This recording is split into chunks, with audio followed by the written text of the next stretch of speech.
Obtaining parliamentary approval for the central bank bill drafted at the end of April 2023 in consultation with the International Monetary Fund is a consensus reached as part of the structural changes agreed upon for Sri Lanka to access the extended fund facility. The bill has been drafted and presented to Parliament by now. On the 4th of April, the Supreme Court made known to Parliament its stance on the bill following consideration of petitions filed by several factions. According to the draft submitted to Parliament, this bill has been submitted to establish administrative and financial independence within the central bank. The bill proposes two structures, namely the Governing Board and the Monetary Policy Board. The Governing Board, headed by the Governor of the Central Bank, should consist of 6 members who shall have expertise in economics, banking, finance, accounting and auditing, law or risk management.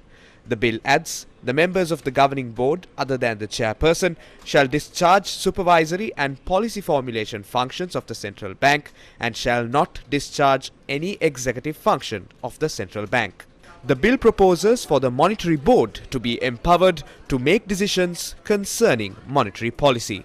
The Monetary Policy Board will also be headed by the Governor of the Central Bank and consist of the 6 members of the Governing Board. It will also include 2 experts in economics or finance, the Deputy Governor of the Central Bank in charge of price stability, and the Deputy Governor of the Central Bank in charge of financial system stability. Based on the bill, the subject minister will make recommendations to the President on appointees for the Governing Board and Monetary Board.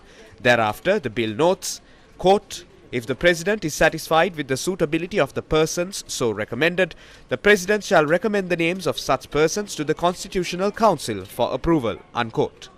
However, the Supreme Court has determined that a number of clauses must be amended if the bill is to be passed with a simple majority.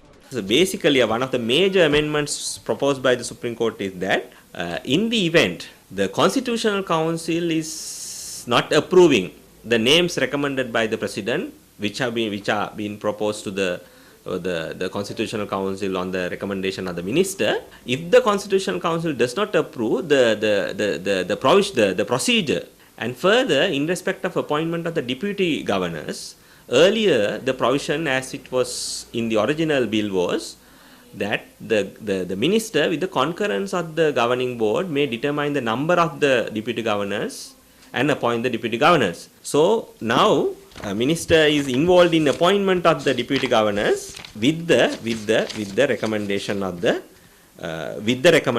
Governing Board. Earlier, as the gazetted bill was, with the concurrence of the Governing Board, the Minister is involved in the appointment of the Deputy Governors, now with the recommendation of that. So other than that, the Minister's powers involvement pertaining to the appointment procedure, there's no much changes proposed by the Supreme Court. The Supreme Court determination includes several amendments with regard to the removal of an appointed person from office. One of the major amendments proposed by the Supreme Court is with regard to the removal process of the Governor and the members of the Governing Board and the Monetary Policy Board. Earlier in the original bill, the procedure for removal would take much longer time.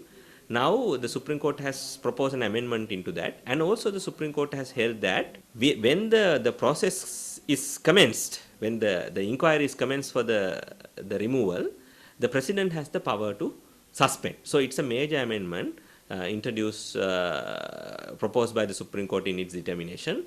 The Supreme Court's determination includes facts on the central bank functioning as a fully independent institution.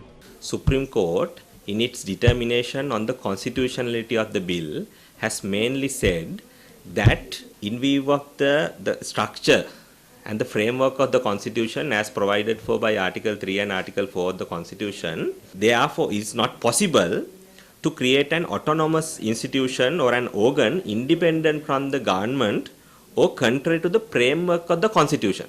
So basically the essence of the Supreme Court determination is that the central bank need to have an effective link with the executive arm and the legislative arm of the government in appropriate circumstances. And the Supreme Court has determined that the provisions which have been identified by the Supreme Court need to be subject to the amendments which have been laid down in the determination itself, and unless such amendments are incorporated into the bill at the committee stage, the bill as it is gazetted cannot be passed by Parliament by a simple majority. Despite these developments, the central bank bill is scheduled to be debated in Parliament on Thursday. But has a sufficient discourse on this matter arisen as of yet? Has sufficient attention been paid within and outside Parliament to such a complex legal amendment?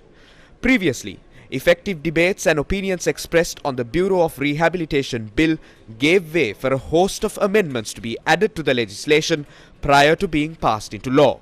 Similarly, the large discourse that arose on the Anti-Terrorism Act led the government to delay it being passed into law.